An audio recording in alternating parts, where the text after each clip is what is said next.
zan in August ni som thum Sunday zan hian EPL Prediction kan siam le dona club lian le club rawh ngai ve Arsenal le Manchester United landona Arsenal hian homa Nottingham Forest anomi kholdona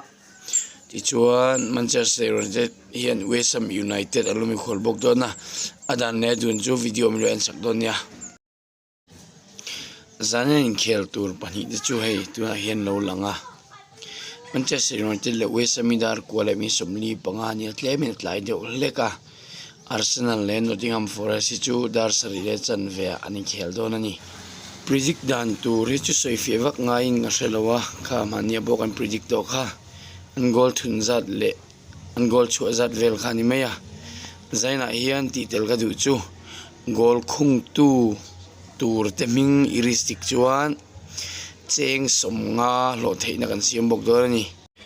heta hi chuan mi pakhat ni loin mi pahnih ve kan lang ma sharing dikin tam viau ni chuan chu thum kan vor leang I predict ma thil I riat ngei tur le ngei to chen tu chu Liverpool le Leeds United poni zan ani khela Liverpool yan homa 2-1 ne lo khului ani an goal thun zat atang le athun tu tur te o manga tang hi chon thi thian somnga lo thein chu in thiam thei meang zanina predict tur hi chu cheng zani lo theina ni dona pakhat ai tamring dikinom chuan thum kan vor don kan ti kha mania kan predict akhan tlangwal bolon cheng za ama chau arin dika wangen lo hlo to ni zan in dar sari le chan ve hian predict khun kha chu kharan yengai ring dikani chon ina karom pe thlapang che